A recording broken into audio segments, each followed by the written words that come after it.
As a young man, he was summoned to the wars.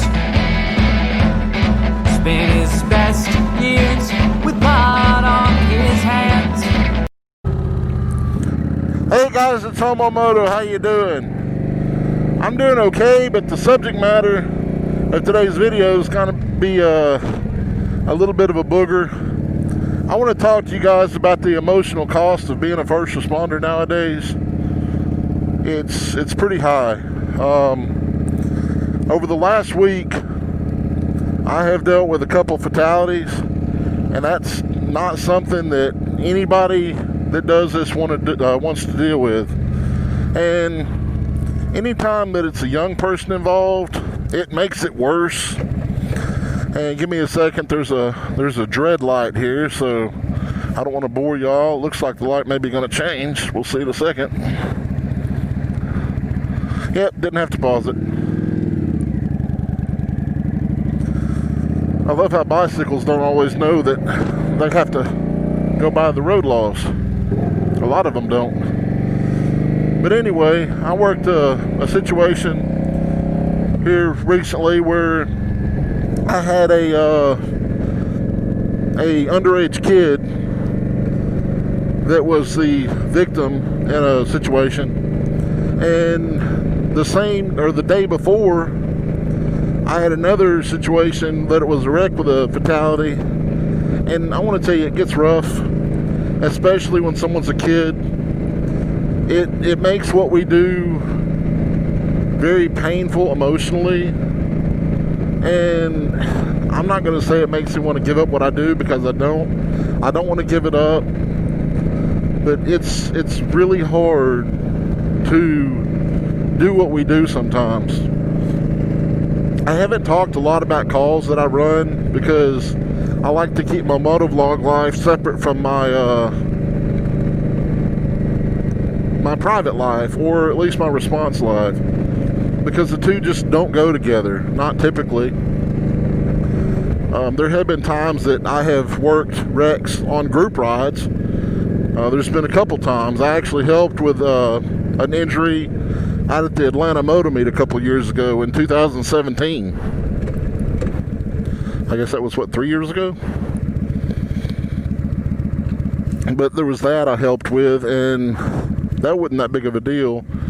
Hang on just a second. I hate talking to a red light. Hang on. A few moments later.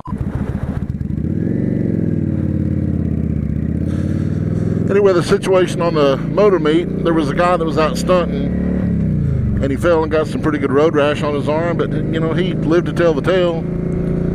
There was a bunch of responders out there that are bikers. I didn't realize just how many people out there were responders. I'm looking around, and all of a sudden I see badges everywhere. And those people had their stuff together. I want to tell you, they did a great job of taking care of that patient.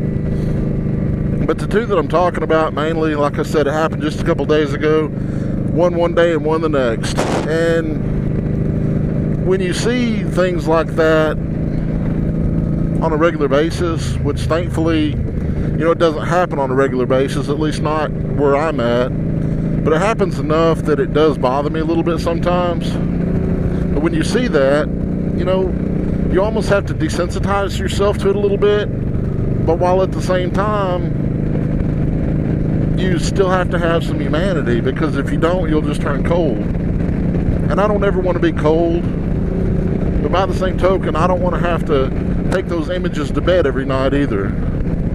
I remember when I was early 20s, I was with a little fire department called Town Creek Fire Department. There was a car, there was a drunk driver that hit, I believe the child was 7 years old, hit him and messed him up pretty bad. It broke his femur. And with that particular situation, the kid, I don't know how he did it, because you could tell he was in pain. He was crying and everything. The man that hit him walked up, and the kid stopped crying just long enough to tell him, Mister, I forgive you, just please don't do this to anyone else. Don't drive impaired again. Or he said, don't be a drunk driver. Whatever it was he said, it's been years ago. But that hurts.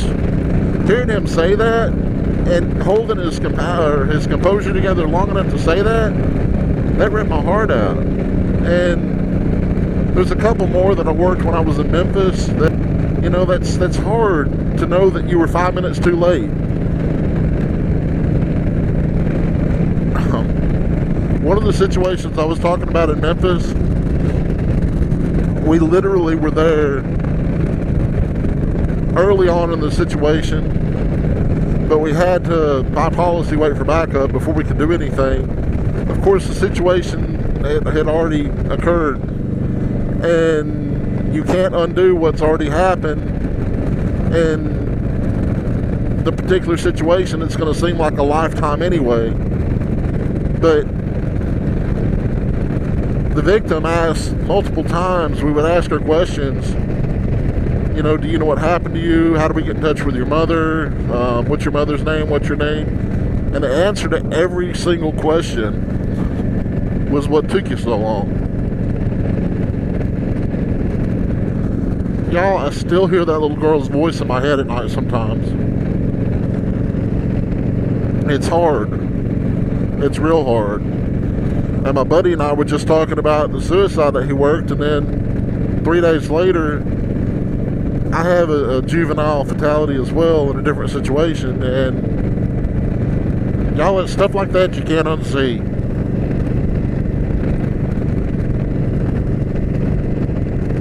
It is very emotionally challenging to be a first responder, especially when it's young people involved. Or just anybody, fatalities in general.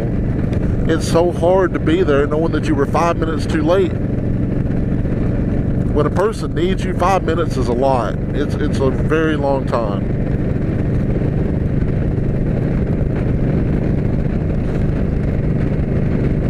Yeah, I'm a little emotional. I want you to put yourself in the shoes of the responder, the EMT, the EMS, the firefighter, and sometimes even the police officer that comes out there to clean up the carnage. To put that person that got their throat nailed on the gurney, put them in the ambulance, knowing that they're gone. To pick that man that was shot for running down the street up, put him on the gurney, put him in the ambulance, knowing he's gone. A wreck, you know, that's something that you take to bed every single night. It doesn't go away, and it doesn't get better. I was actually talking to my chaplain tonight about some of this and how it bothers me. Now, I'm not going to leave what I do because I do so much good for people. I don't want to lose that. And if I give up what I do in fear of running up on another fatality or a suicide, a wreck, whatever, that's that many people I'm not going to be able to help. And I don't want to do that to people. But I'm going to close with this. If you were a first responder, and I know there are some that are on my channel, there's a lot of people that watch my stuff that don't subscribe. But if you watch my channel and you're a first responder and you need someone to talk to, because I've been there, y'all hit me up. I've got Snapchat, Instagram, Twitter, all that. My username and all that's homomoto72. I don't want to say I'd love to share stories with you because I don't really like talking about it. That's why I don't give too many specifics about the things I've been through. But I've got a shoulder and an ear if you need it. I'm pretty much retired, so I don't do much anymore, so I'm available most times. If y'all need to shoot me a DM or something, I'd love to talk to y'all and just be there for y'all. And I hate to say it, sometimes I need someone to talk to as well. It gets real hard, y'all. A lot of times when you deal with situations like this, you don't think logically. You don't think about things that you should think about in situations like this. Just try to keep your head straight, y'all. Try to keep your heart right. And just pray about it. Like I said, if y'all need someone to talk to, I'm even on TikTok now. Again, homomoto72. Listen, I love y'all. I love all my first responders.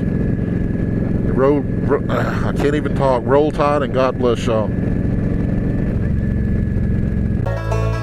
I was a storm and I passed right over you, and I tried to eclipse the sun